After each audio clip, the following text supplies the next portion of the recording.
Hi, welcome to Scale Tail Podcast, the show that dives deep into the world of customer success. I'm your host, Mausmi Ambastha, and I'm thrilled to be here for our second episode. Today, we have an exciting topic lined up that will surely spark your interest. Today, we'll be talking about how should an early stage startup think about customer success in 0 to 1 journey. And to talk on this topic, we have a very special guest, Angela Guedes. Angela, I hope I'm pronouncing your name right. She's an expert in 0 to 1 journey for customer success, having done this multiple times. And I think she's the best person to talk about this. Angela is currently leading customer success at Claap, which is an all in one video workspace. She loves building things from scratch, and that's why she's on a third early stage startup building all things customer success and scaling teams from seed to Series B. She's previously worked at Belvo and Typeform, where she led customer experience, customer marketing, customer success management. So honestly, you've done it all. So welcome to Scale Tail Podcast, Angela. It's great to have you here. And before we dive into the topic, I would really like to know a little bit about your journey in customer success. Yeah, thank you. It's super happy to. It's a pleasure to be here. Super happy to be here. My journey in startup, SaaS, and customer success happened a bit by chance. So I spent the first 10 years of my career in Portugal. I have a marketing background, so I was doing marketing, PR, more traditional, non-digital channels, and life took me to Spain. And as an entry-level job, I didn't speak Spanish enough at a professional level to keep doing what I was doing. So I discovered Typeform, a very small company at the time. I was employee number 16. The company was 3 years old in the market. So I started in support, giving support in English to already thousands of users. And I guess it's the normal path when you join a hyper growth company in the early stage. Your job also hyper growth and change very quickly. So during the 7 years I stayed there, I started in support, did that for 2 years.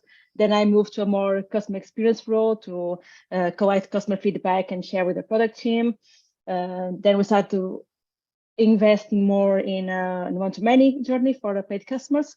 And when I left, I was leading the two proactive teams within CS, so customer success management, more one-to-one approach, and then the customer marketing, more one-to-many, how to onboard, retain, and expand our user base.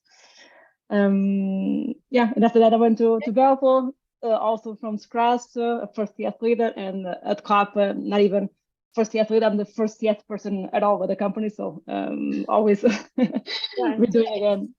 It seems you are addicted to be part of like really early stage company and like be that scale journey that happens. That it's so exciting in early days, and you've done it so many times. Like I did read about Clap and Typeform where you were early stage, but you've done it so many other times before that as well.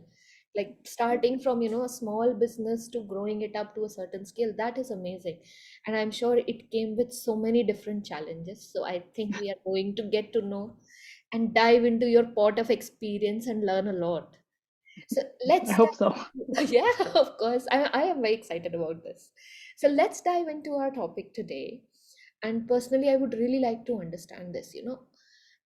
You've seen it so many times. So in early days, who do you think should be working to set up CS processes? What should a founder do? Like in early days, when you have 5 customers and then 10 customers and then 20 and 100, and as you grow, what should a founder do, or who should be doing customer success? How should we go about it? Because there's a lot of ton of ideas about sales and founder first sales and things like that. But what should happen with customer success? And I think that is something I would really like to know. The very good question. Similar to what just mentioned, founder-led sales. I truly believe in founder-led CS. For one main reason, in the early days, first of all, when the company is so small, like you mentioned, 5 customers, 10 customers, doesn't make sense to have an handover. No, if the founder is doing the sales motion, they should keep the customer for a long period of time, because you're still forming the product. No, you're still understanding, are you serving the right customers? Are we solving the right problems? So customer feedback and that one-to-one high-touch interaction with customers in those early days is super important to understand how should the product evolve. No, how should your processes evolve? And no one at this stage knows the product better than the founders, right? They had to pitch VCs or no to just bootstrap it. They had to get that first user just to test, no, and better and private beta and everything. So my thinking is almost why waste time in this very critical early stage to hire someone and onboard someone to pass that knowledge, unless you. So I mostly come from B2B SaaS and out-of-the-box solutions, right? Both Typeform and a Claap, where you sign up and start using the product right away. So I do see an exception here if your product is highly technical. But yet again, if the product is highly technical, the founders, most of the time, they are technical as well, right? To build, to sell, right? So that's why I believe it's super important for the founder to do the first stage, let's say, of CS, to also understand who they should hire. Should they hire someone more experienced in building processes? Should they hire someone more experienced in onboarding, really implementation, one-to-one, doing discovery, understanding the use case, understanding how to give value back to the user? Someone more senior, or would they need someone that can think from first principle, but also be super hands-on and build things their own? I compare this to the time that when I start hiring for my team, I only know the people I need to hire once I know what I need to delegate to them, and what the task they should be working on. So how can the founder do that if they don't do it themselves in the beginning? Founder-led customer success, I think that needs to become the next decade mantra. Because everybody talks about founder-led sales, but customer success sort of goes under the ground a little bit. That will happen, but that's not the game anymore right now. And yeah, founders need to sort of have like 20 arms and 10 heads probably to do all of these things. But you are absolutely right, and that's the experience that I have been through as well in my journey, that early days, if you don't do it yourself, as you said, you really don't know what to delegate, who to hire, what do you really need. Now, once we sort of, gone through the early stage and sort of figured that this is what the kind of product I have, maybe it requires more hand holding in early days, or maybe it's a self onboard process. Early days, it's generally always high touch, no matter what the product is, right? Always learning. So, sort of figured out, when do you think they should start looking at hiring another person? One, and second, what should the level of the person be? Like, should it be like somebody really junior or like mid-level, higher? Because one thing you need to definitely figure out, what should be the expertise of that person. You need more focus on onboarding or activation, but what is the level that we should be looking at? Yeah. So to the first question, when to hire, and again, I do a lot of comparisons to founder-led sales. Once it start being too much for the founder, no, we know the founder, they definitely wear multiple hats between talking with investors, with customers, the market. No, there's a lot of work involved. So once they realize they cannot keep doing the work with the same level of quality, service quality, they should start thinking about hiring someone. I'm not saying to fully delegate, and that's experience I have today, for example, at Claap. I've been here for a year.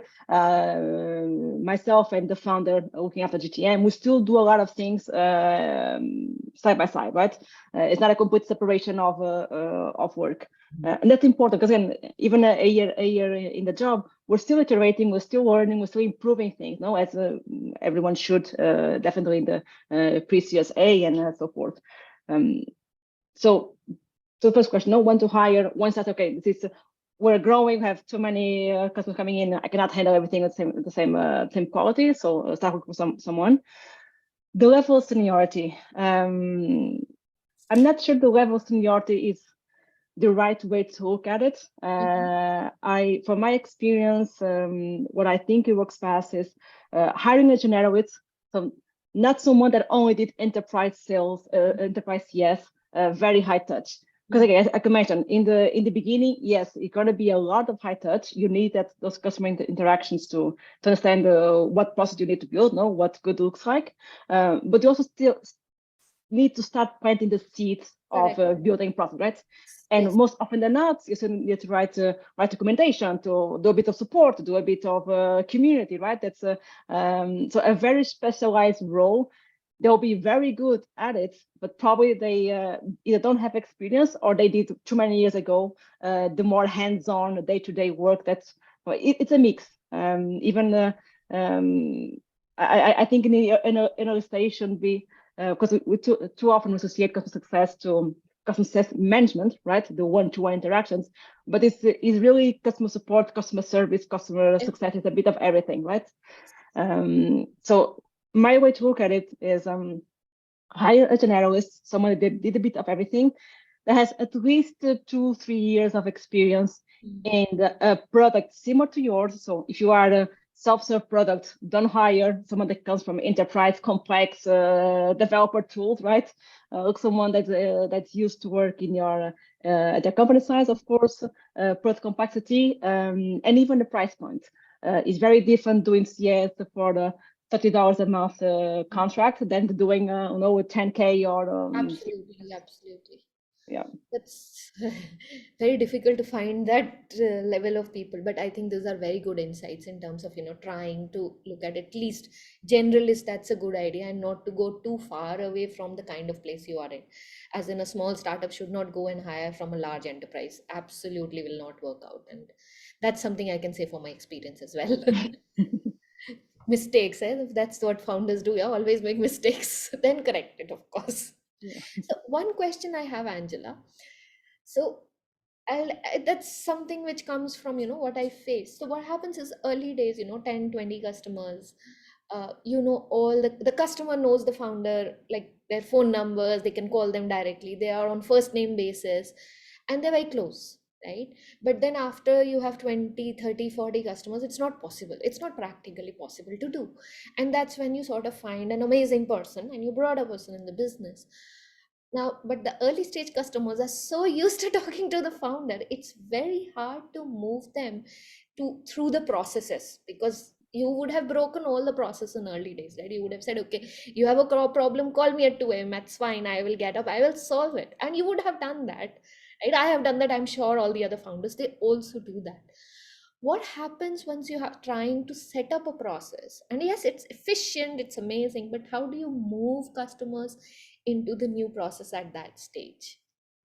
That's a very good question and a complex situation to be at. So I experienced that in two of the companies I've been at, inheriting the book of misses from the founder, right?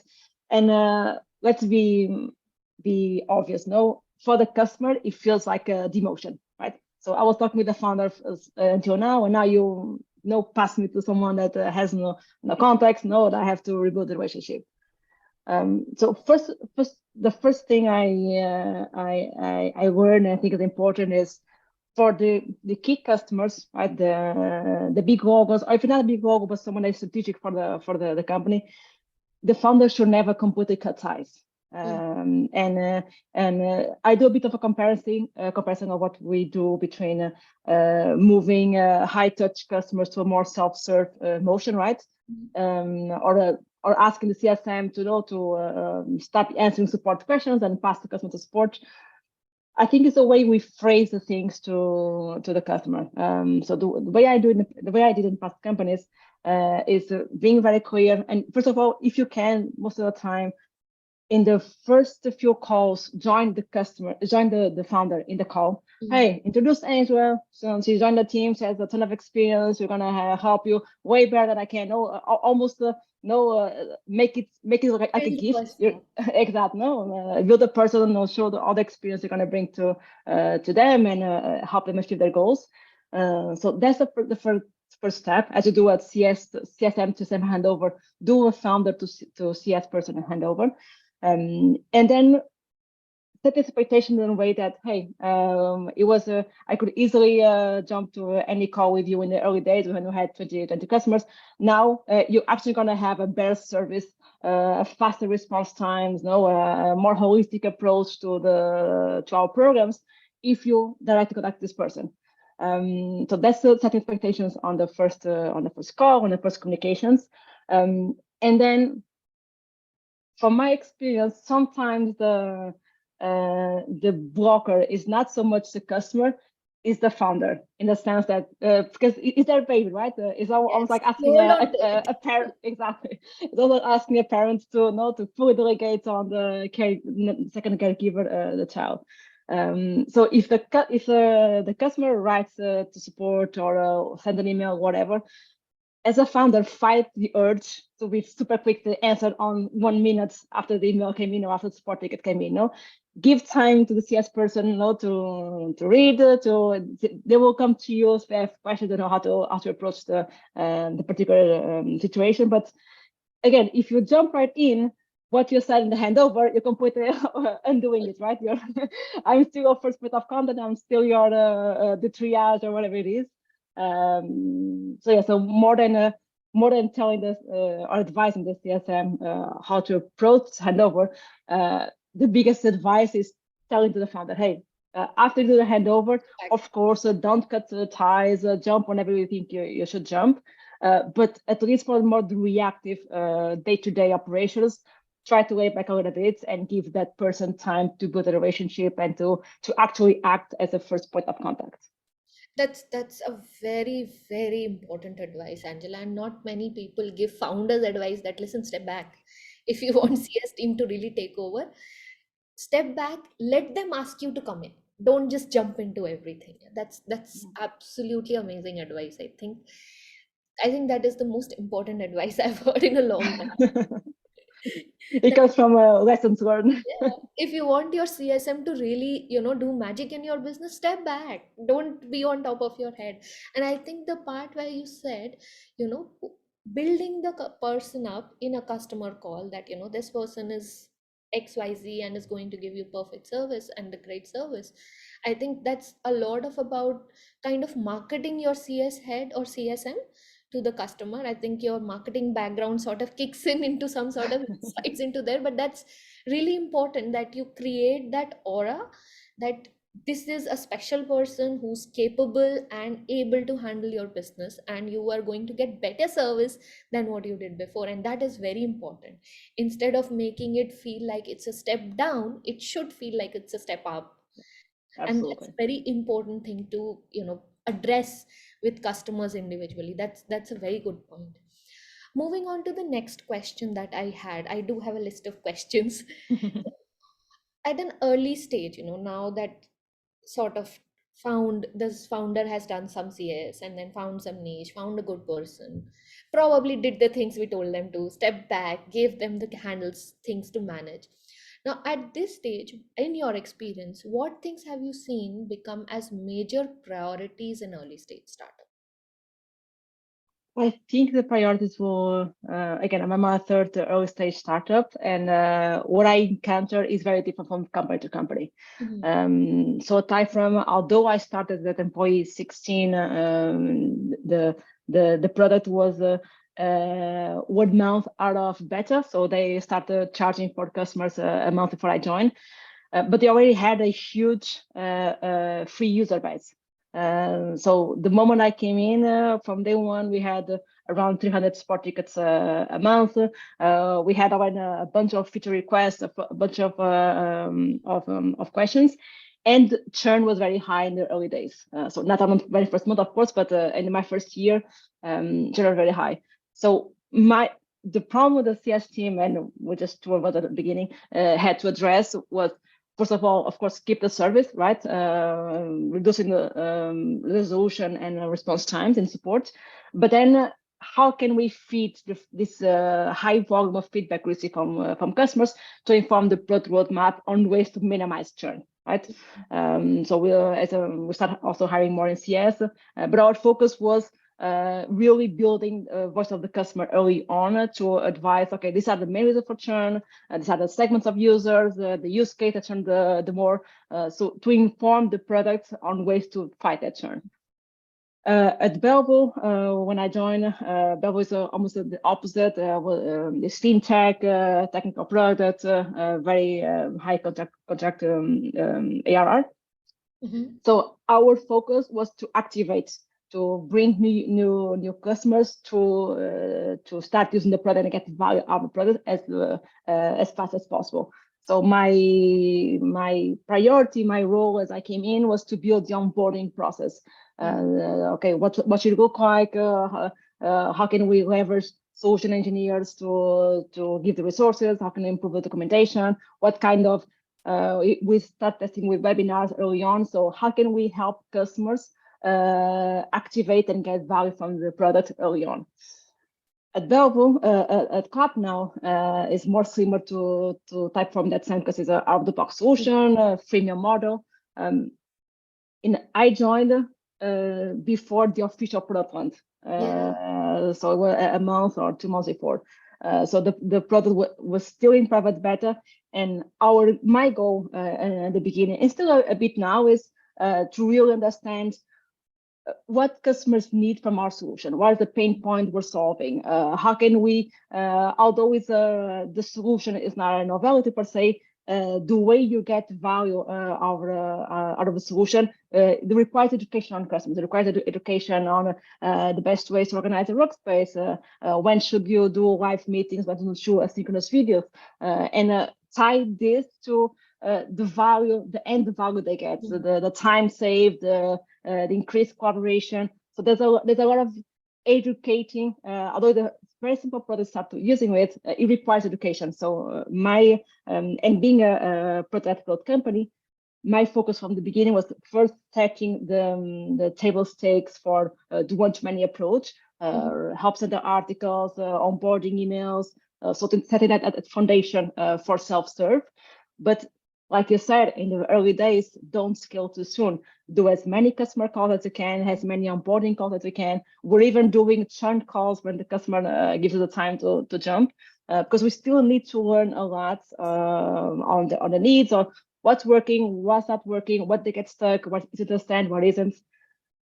So going back to your question, I don't think it's a single way to approach what the priority should be.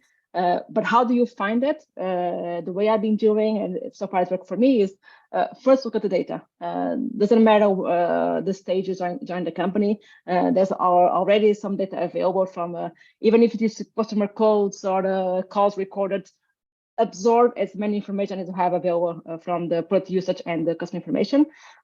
Speak with frontline teams. If you already have a sales team, like when I joined Belleville, they already had a robust sales team. So hey, what objections? Why do they buy? When the deal is lost? What are the reasons? Speak with as many customer-facing teams as you can, both sales and CS, of course, and then shadow as many customer calls as you can. If they are being recorded, amazing, you can even listen to 1.6 or 1.7 speed to be faster. If not, ask to shadow. So you need to understand from looking at the data and combining both qualitative and quantitative, that will give you the answer or what the priority should be. So basically, what you're saying is it's extremely contextual. One. Number two, when you enter a business, don't start doing things. No. Absorb, listen, understand the product priorities, absorb the data, absorb the customer understanding, and figure out what is the priority for that business at that point in time. Exactly. Right? It's not a playbook like you start doing one, two, three, then it does not work. So, since as you said, three different stories and three different priorities in early stages, and that is what needs to be done, and which makes it, a little bit harder for early stage. That it's not a template, but it also requires you to sort of really get into the business and understand it inside out. And one very interesting point that you just brought through was how important the role of CS is, especially in the early stage, in sort of shaping the product journey, right? Once it's sort of matured product, it's not so much required. Like it is there, but it's just part of the process. But early days, it's so much important when your product is also sort of polishing up. It's not completely there, it's getting there. The feedback and the direction that the product requires to go becomes so much more important from CS point of view, because from sales point of view they are thinking what will make the product sell, but post sales what will make the product stick is something that a CS will understand, right? Because at times when you're buying it, you probably see something shiny and find it exciting and buy it, but when you start using it, you are not looking at shiny things, you are looking at other things, and they become the priority. So what will make it stick with the customer?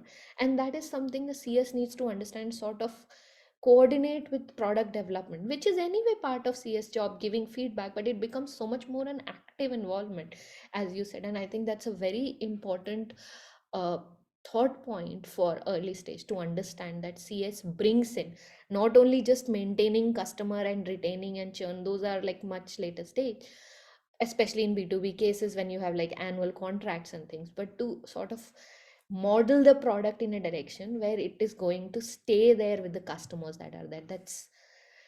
That's very, very interesting. You already answered my next question. I wanted to know what you did at Clap at Typeform, and I think I have the answers for that.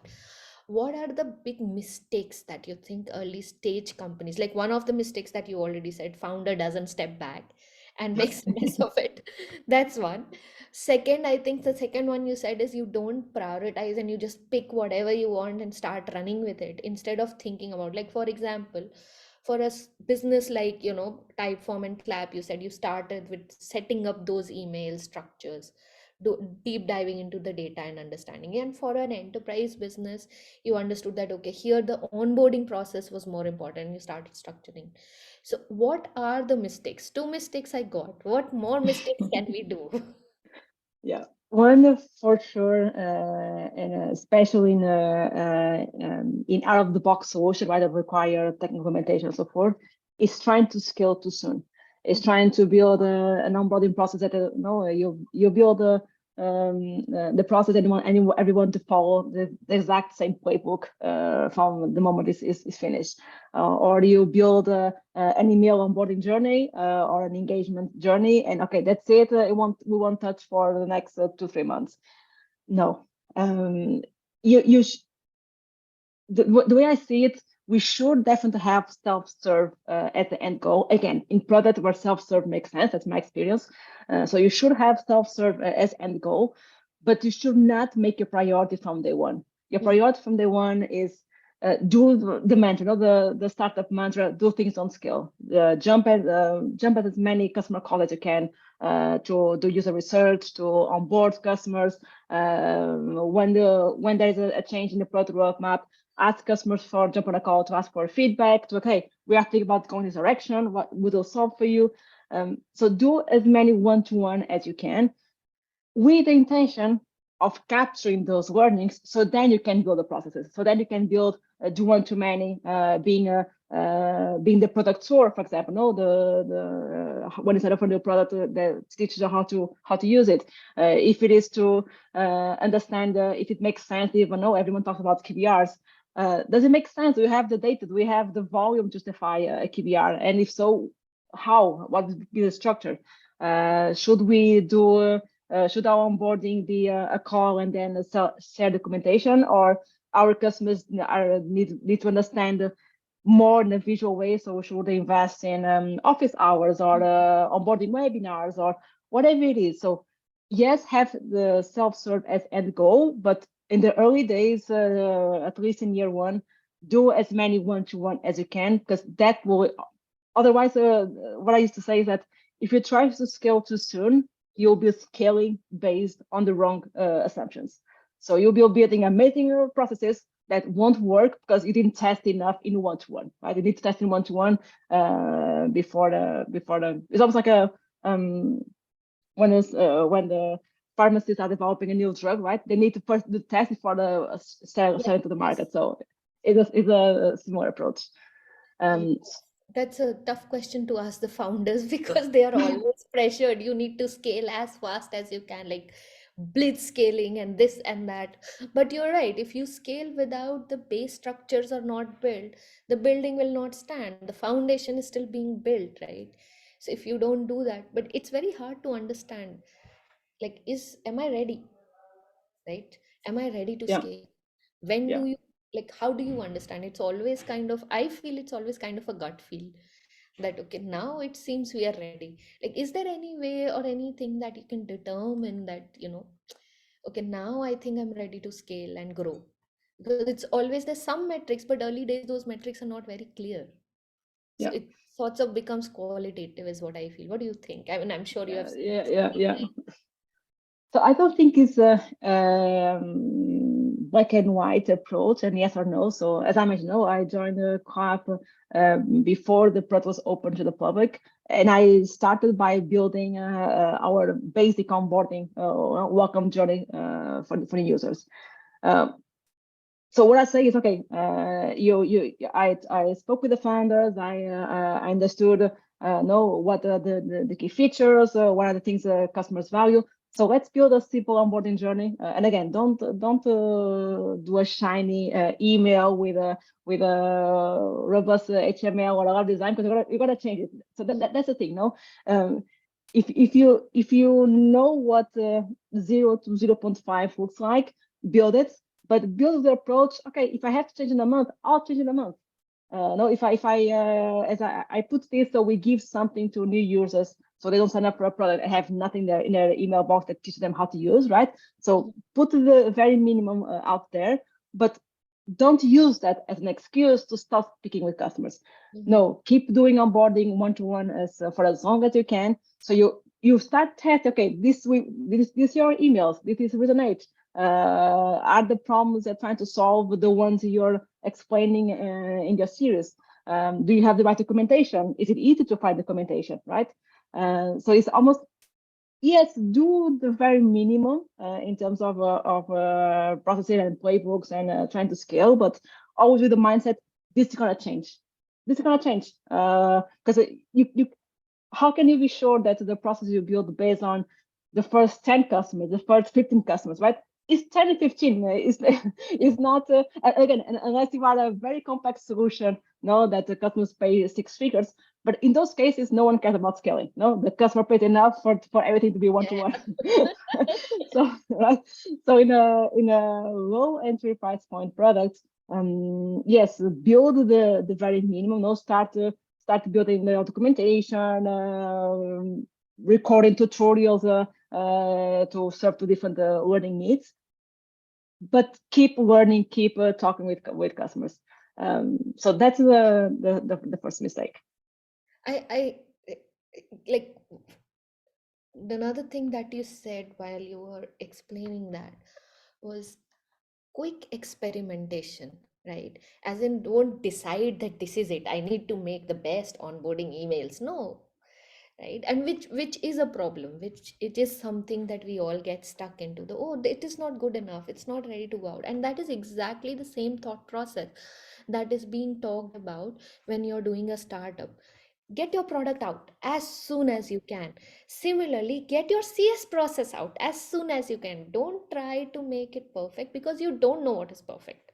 Yeah, Don't yeah, assume what is perfect. So get your the exactly the way you treat your product, that you get your product out, get feedback, change things quickly, get it out again, get feedback, keep experimenting. And that is what will make the product right. That is exactly what will make the customer success processes right. Right? So yeah, you got to get it out even though you're not extremely happy with that shiny email. It's very basic and you think, oh, we need to be more exotic, but it's fine, just get it out. You will get customer feedback. Keep experimenting as fast as you can, right? yeah, So I think the principles of running a startup are similar in terms of product and customer success. We probably sometimes don't think of it because we think that, some person will come in and sort of bring the best process and the best activation and the best emailing, and everything will be fine in day one. But that doesn't happen, and that's what you're saying, like, be open for that experimentation, exactly like you are open For outbound sales, right? You have to do 20,000 experiments to be able to see what works in Yeah. your case. And the same thought process needs to be built in into customer success as well. That you know what? There will be onboarding process. It may not be right. Like there's a saying that people say that, once you have grown your business and when you look at your first product build that you got out, you should be ashamed of yourself. You should feel bad. Yeah. That is the right time to get the product out. It should not be very good, because if you think it is very good, that means you waited too long to get it out.